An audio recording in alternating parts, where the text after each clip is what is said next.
Graça e paz, igreja. Eu saúdo os irmãos nessa noite, onde continuaremos refletindo sobre a palavra de Deus, no livro de Romanos, onde estamos trabalhando, ouvindo. Os nossos pastores desenvolveram durante esse período muitos assuntos pertinentes ao livro de Romanos, conforme os irmãos têm acompanhado. Entre eles, a decadência humana, a depravação moral do homem, e também foi falado sobre graça, santificação, reconciliação com Deus, a vida no Espírito. Tanta coisa foi falada nesse tempo.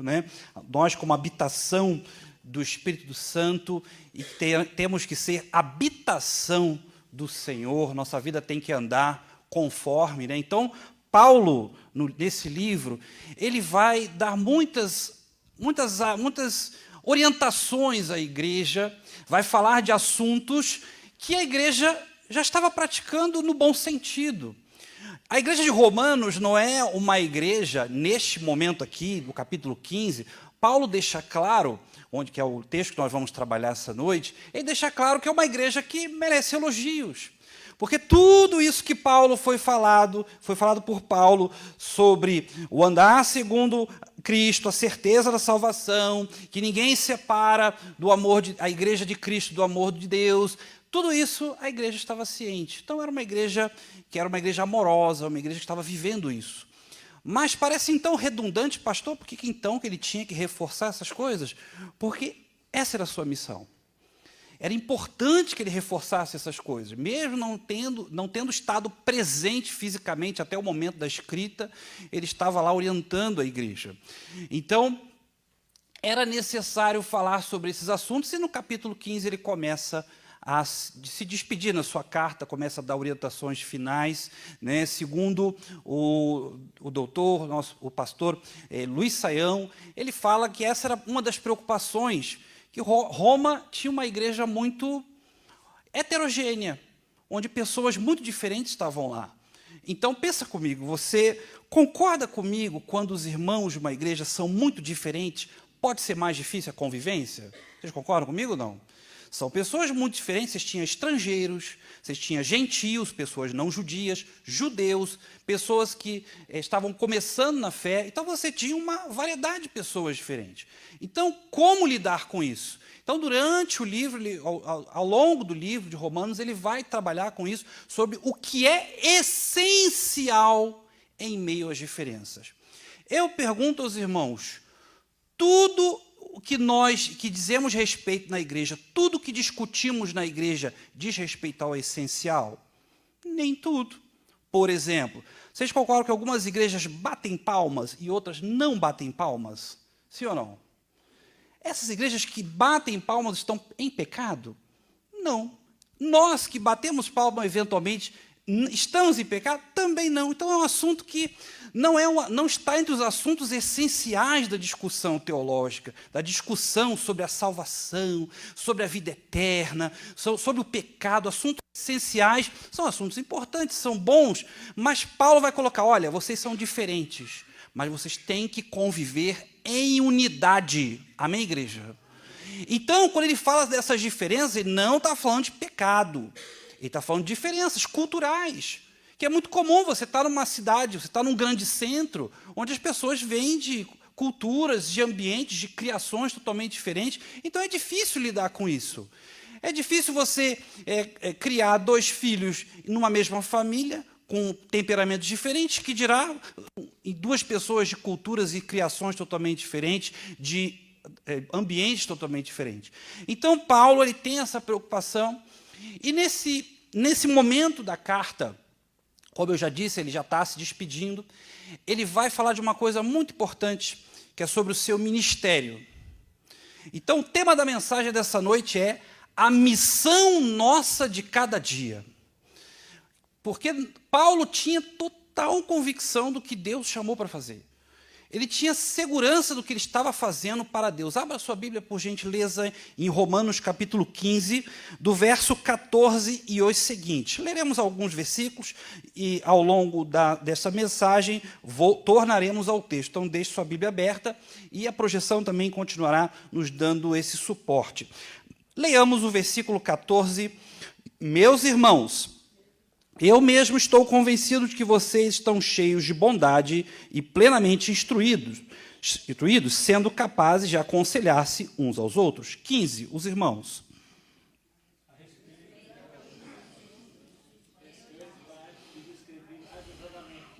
Como para fazer com que vocês se lembrem disso outra vez, por causa da graça que me foi dada por Deus.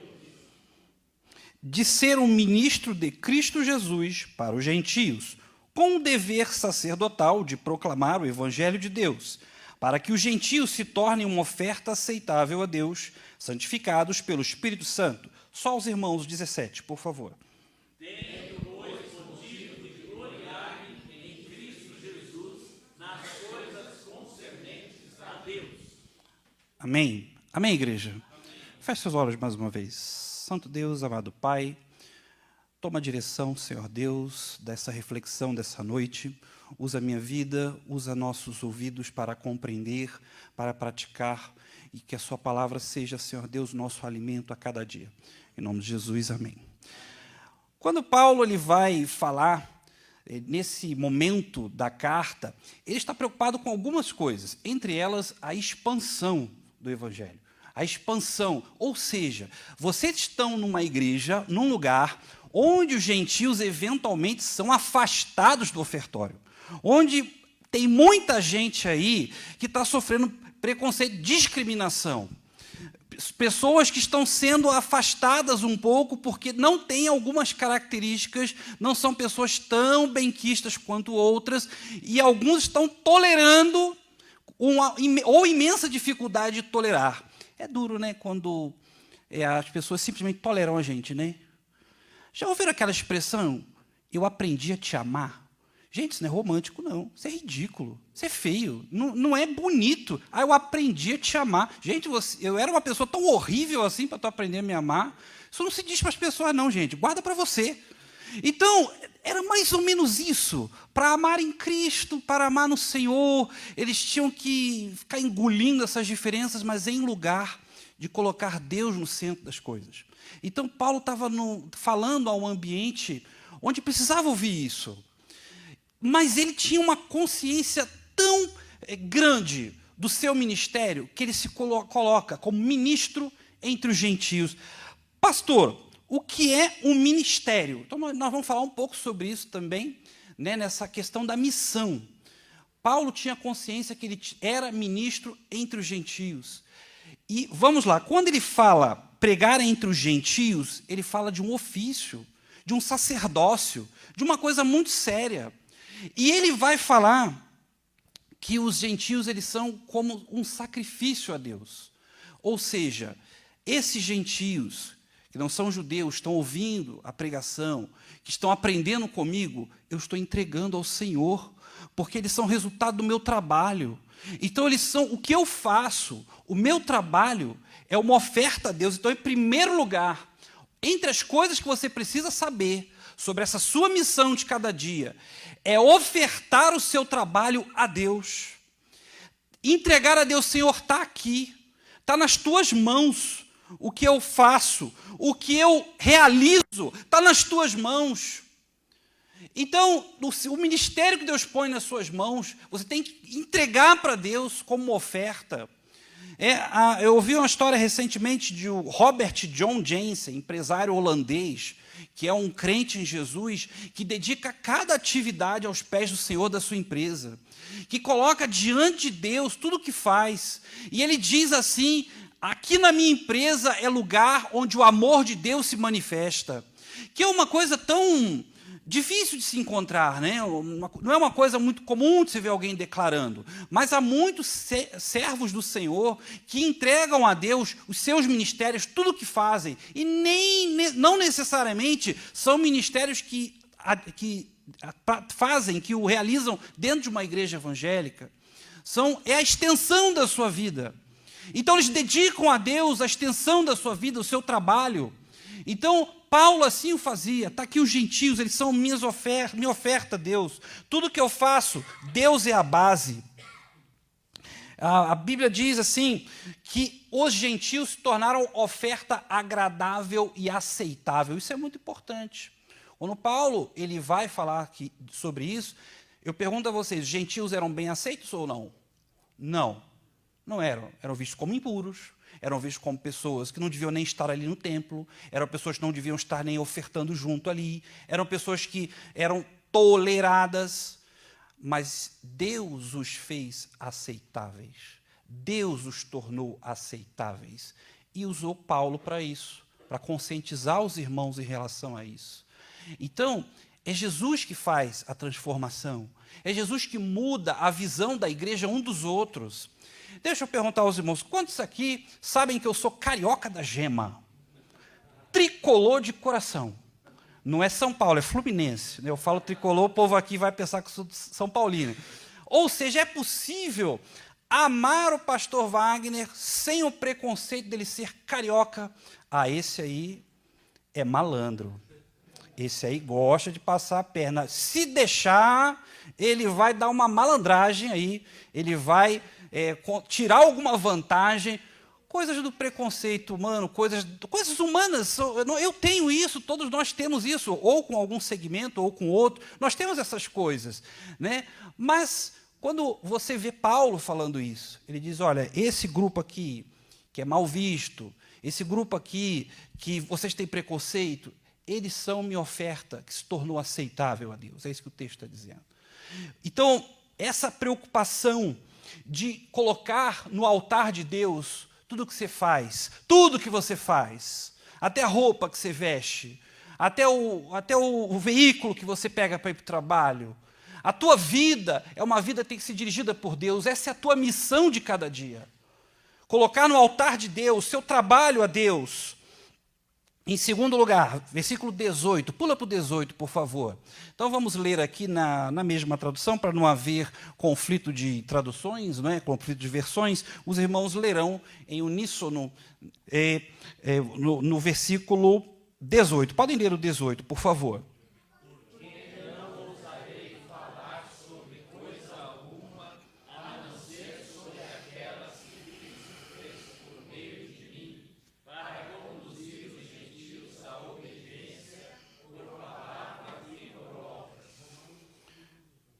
Pelo poder de sinais e maravilhas, e por meio do poder do Espírito de Deus, assim, desde Jerusalém arredores até o Ilírico, proclamei plenamente o Evangelho de Cristo. 20, os irmãos. Esforçando-me deste modo por pregar o Evangelho, não onde Cristo já foi anunciado, para não verificar o seu caminho. Mas antes, como está escrito, hão de vê-lo aqueles que não tinham ouvido falar dele, e o entenderão aqueles que não o haviam escutado. 22, os irmãos. Essa foi a razão por que também, muitas vezes, o impedi de visitar. Deixa eu perguntar uma coisa para os irmãos. Quem é o autor da obra? Quem é o autor de todo o trabalho que é desenvolvido aqui? Deus. Deus, Cristo é o autor da obra. Então, em segundo lugar, nessa sua missão de cada dia, lembre-se que a glória é de Deus, a obra é de Deus. Amém, igreja? Então, quando Paulo ele vai falar sobre isso, ele tem uma preocupação de dizer, olha, não vou ficar falando de outras coisas, senão do Evangelho. Eu não vou ficar contando vantagem. Eu não vou ficar falando de proezas. Eu vou falar do amor de Deus. Não parece, eventualmente, para nós crentes, que a gente já ouviu o mesmo sermão várias e várias vezes? Deixa eu perguntar para os irmãos, já teve essa estranheza? Eu já ouvi esse sermão, esse pastor já pregou sobre isso. Deixa eu perguntar, dizer uma coisa para os irmãos aqui. Nós, servos do Senhor, nós temos que pregar essa mensagem, mesmo que pareça repetida até o fim dos nossos dias. Billy Graham pregou sermões parecidíssimos ao longo do seu ministério. E foi um ministério amaldiçoado, que é disso? Não, foi um ministério lindo. E pregou sermões muito parecidos. Ora, a gente não tem que parar de falar sobre a graça de Deus, sobre o amor de Deus, sobre a salvação, sobre a vida eterna. Pastor, mas todo mundo aqui é convertido, todo mundo aqui já é salvo, batizado, mas temos que falar até o fim. Temos que celebrar a ceia do Senhor até que Ele venha. Amém, igreja? Porque esse é um ministério extraordinário. É a coisa mais importante que fazemos nessa terra. Glorificar o nome de Deus, dar glória a Ele por tudo que é feito aqui. E Paulo deixa claro sobre isso. A obra é dele, a glória é dele. E esse ministério meu, como Paulo dizia, é especial, porque eu dependo dele para esse ministério acontecer. Eu dependo dele, não é porque eu sou bom, não é porque eu tenho um chamado diferenciado, porque pessoas são menos especiais do que eu, porque o ser humano tem essa mania vaidosa, arrogante. Nós somos instrumentos, nós somos agente, e Deus faz maravilhas por intermédio de nós, porque a obra é dele, a glória é dele. Então, Paulo deixa isso claro, não vou ficar falando de outras coisas, né? E Paulo vai, nessa preocupação da expansão, o versículo 20 deixa claro que Paulo recusou-se a ir para lugares onde tinha trabalho desenvolvido. O versículo 20 fala sobre isso. Ele dava preferência a ir para lugares onde não havia liderança, lugares onde Deus ia ajudá-lo a expandir o trabalho, uma coisa nova, um lugar novo. Ele não queria atrapalhar outras lideranças, ele não queria estar em um lugar onde estava plantado alguém, e eventualmente Deus pode te colocar num lugar diferente, né? Então, em tudo que Paulo vai falar nesse texto, boa parte que Deus, e também Paulo vai falar no capítulo 14, ele começa a falar sobre isso, sobre os fortes, sobre os fracos, né? Então, Deus é glorificado nas diferenças. Deixa eu contar uma história. Quando eu era recém-ordenado pastor, eu fui ao Minas Gerais, ao interior de Minas Gerais, concorrer ao pastorado de umas igrejas lá. Tinha uma igreja específica que estava em sucessão, me levaram para lá para pregar na região e concorrer. Não ganhei a sucessão, mas foi uma experiência muito bonita que Deus me deu ali. E o pastor da igreja me deu carona, né? Até lá, eram 4h30 de São Paulo, mais ou menos. E guarde um pouco disso, eu vou contar uma história prévia antes. Lá no Rio de Janeiro, tinha um pastor muito querido nosso, e era um homem de Deus. Mas um dia, ele, num culto de jovens da associação, ele impediu o seminarista de pregar. Por quê? Porque ele estava todo largadão, estava sem gravata, com a barba por fazer, né? E naquele tempo, eu estou falando de uma história que tem mais de 30 anos, tá, meus irmãos? E por ele ser um pastor mais das antigas, né? Os pastores aqui pregam sem gravata, né? Porque o tempo já passou, é outra época, né? É outro período, né? Então, assim, aí ele não deixou, né? Nesse dia que eu estava no carro com o pastor, eu contei essa história para ele. Ah, pastor, teve um seminarista conhecido nosso lá na Associação do Rio de Janeiro, que o pastor impediu ele de pregar a palavra, de pregar porque estava mal vestido. Aí ele falou assim para mim: pastor, eu era esse seminarista. Quais eram as chances matemáticas disso acontecer? Aí ele falou: que coisa, é verdade a história, pastor, essa história que o senhor está contando é verdade. Eu sabia que era verdade, né? E onde eu quero chegar com isso? Que apesar das diferenças, né, esse pastor hoje já está na glória, mas esse pastor que teve esse ato, né, muita gente ficou chateada, juventude, né, juventude se aborrece, tudo, faz fofoca, se irrita. A gente é jovem, né? A gente é jovem, mas quando eu olho para trás, aquele foi um dos pastores que mais me apoiaram antes do meu ministério. um dos pastores que foram na minha casa visitar, que ministraram a minha mãe, que não era crente, era um homem de Deus. Não dava para falar um ai da vida do homem, não dava para falar nada da vida espiritual daquele sujeito. Mas tinha aquela diferença, percebe? Deus é glorificado em nossas diferenças. Tu não gosta do irmão? Tu não vai com a cara do outro irmão? Deus é glorificado na vida dele também. Já parou para pensar nisso? Deus é exaltado na vida das pessoas que você não entende, que você não tem muita afinidade, que tem diferenças culturais de você, né? Então, versículo 23. Pula para o 23, por favor. Eu lerei o 23, os irmãos seguirão. Mas agora, não havendo nestas regiões nenhum lugar em que precise trabalhar, e visto que há muitos anos anseio vê-los, planejo fazê-lo quando for à Espanha, espero visitá-los de passagem e dar-lhes a oportunidade de me ajudarem em minha viagem para lá, depois de ter desfrutado um pouco da companhia de vocês. 25, só os irmãos.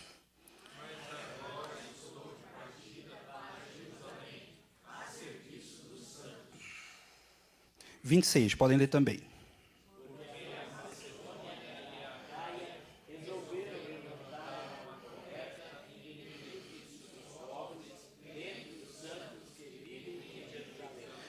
Tiveram prazer nisso e, de fato, são devedores aos santos de Jerusalém. Pois, se os gentios participaram das bênçãos espirituais dos judeus, devem também servir aos judeus com seus bens materiais. 28, os irmãos.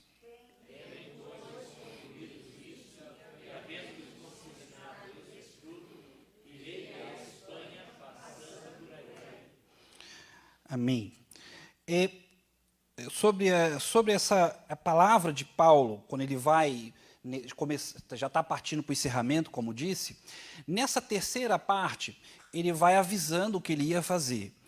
Entre as coisas, ele disse que precisaria passar por Jerusalém para entregar uma oferta que recebeu da Acaia, da Macedônia, para os irmãos que estão em necessidade, e queria muito visitar esses irmãos lá. Né? Então, esse desejo, e nesta passagem, era a intenção dele, entre tantas coisas, era que receber uma oferta para poder viajar, para poder continuar com a sua viagem missionária.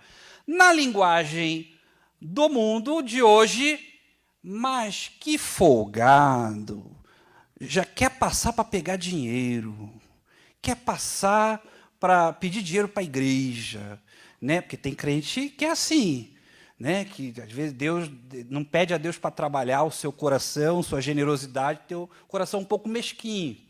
E hoje em dia tem muita gente assim, mas peça para Deus trabalhar isso, porque na visão humana, olha que folgado, já está pedindo dinheiro. Não, ele quer pessoas que amem a obra, contribuem com a obra. Ele quer que pessoas cheguem junto por amor ao ministério. Então, nessa missão nossa de cada dia, cumpra a sua missão com amor.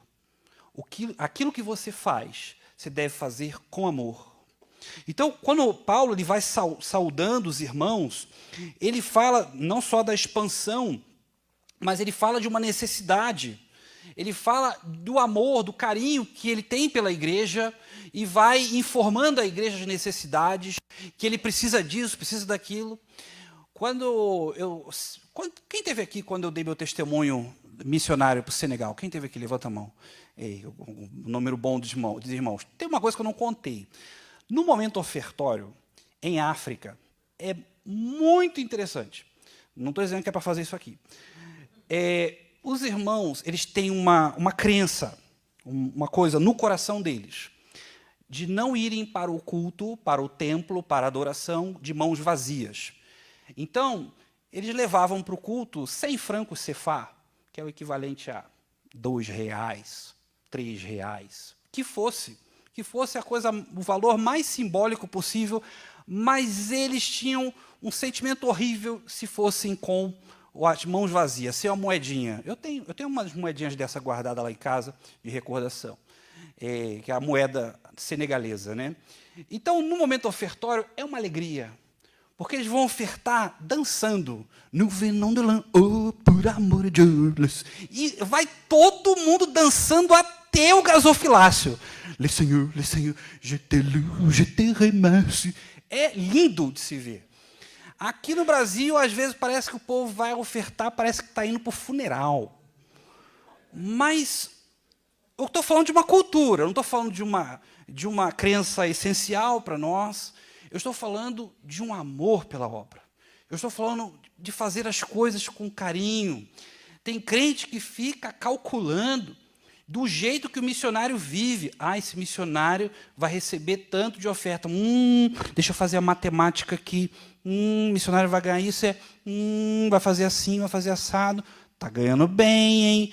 Tem irmão que é assim, com esse pensamento mesquinho. Não vou ficar dando oferta missionário, não. A igreja já está levantando um dinheiro. Algumas igrejas, eu costumo dizer, que algumas igrejas não podem ter, claro, Deus é que sabe, mas eu entendo que algumas igrejas não podem ter uma renda extra. Por exemplo, alugar um terreno gigante por 100 mil reais.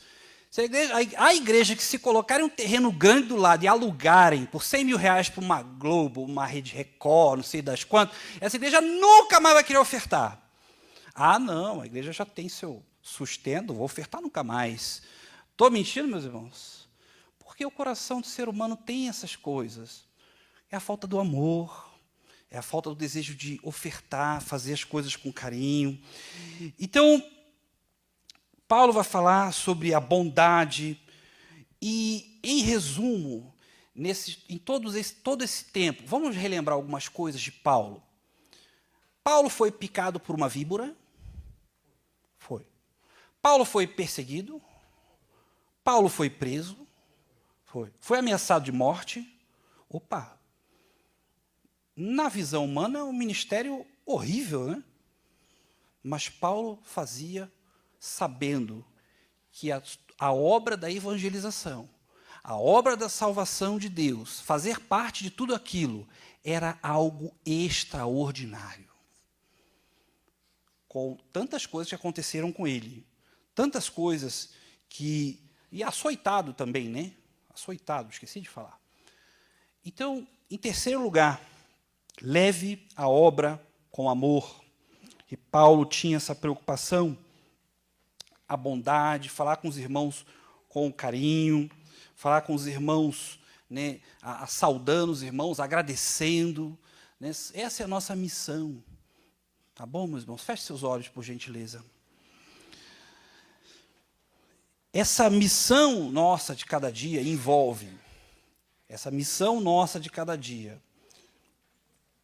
envolve levar a obra com amor, ofertar nosso trabalho a Deus e glorificar a Deus em tudo. Longe de mim dizer que esses são os únicos conselhos, as únicas coisas possíveis dentro de uma missão de cada dia. Longe de mim, há muitas coisas que poderíamos desenvolver, mas vou ficar nessas. Quero que você feche seus olhos, não olhe para o pastor Wagner, eleve seu pensamento a Deus e nós vamos orar. Orar refletindo sobre essa palavra, que fazer a obra de Deus é algo tão importante, que Paulo não queria ficar falando de outras coisas. A graça que o salvou de uma vida de pecado, de uma vida de alguém que perseguia cristãos, de uma vida de alguém, uma vida torta que ele levava, que Jesus o salvou, ele viu Jesus tete a tete. Então nós vamos orar nesse momento. Feche seus olhos, por gentileza. Eu quero que você, nessa noite, se você, porventura, ainda não aceitou Jesus como Salvador e Senhor, não tomou essa decisão, você tem adiado essa decisão, você tem deixado para depois, você tem colocado, não quero fazer isso agora, vou deixar mais para frente, não faça isso. Você quer reconhecer essa graça? A nossa missão nessa noite é te lembrar que Jesus te ama, te lembrar que a graça de Deus já te alcançou nessa noite, Ele quer que você se renda, Ele quer que você se arrependa, Ele quer que você tenha uma vida nova. Há alguém aqui essa noite? Feche seus olhos, continue de olhos fechados, igreja.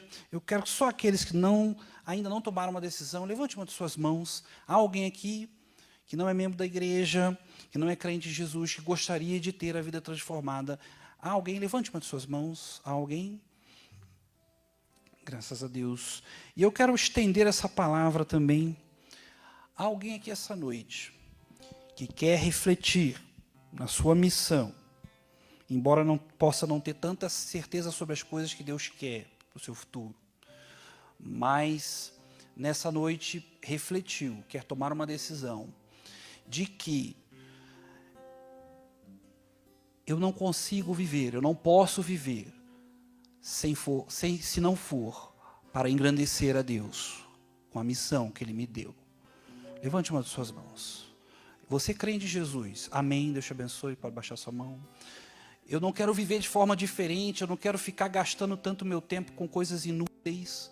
Eu não quero, amém. Deus te abençoe. Eu não quero ficar gastando minha vida. Pode baixar sua mão. Eu quero gastar minha juventude. Eu não quero ser útil na obra quando eu tiver mais idade. Eu quero ser útil hoje, na minha tenra idade, na minha juventude, na minha adolescência. Levante uma de suas mãos. Você quer conhecer sua missão mais a fundo? Há mais alguém? Levante uma de suas mãos para uma decisão pessoal, você como crente, como servo. Graças a Deus. Amado Deus, eterno Pai, muito obrigado, Senhor, pela missão que o Senhor nos deu. E que na obra da expansão do Evangelho, para pessoas gentias, pessoas que são da nossa cultura, de fora da nossa cultura, estrangeiro ou nacional, que nós saibamos a Tua vontade em todo o tempo, que nós glorifiquemos o Teu nome em toda a situação, na provação ou não, na perseguição ou não, na bonança ou não, na fartura ou não. Nós queremos glorificar o Teu nome, nós não queremos exaltar nossos feitos, queremos lembrar o quão bom Tu és, queremos lembrar o Deus maravilhoso, porque é o único Deus. É isso que eu oro, em nome de Jesus. Amém. Que Deus abençoe a todos. A palavra está com quem é de direito.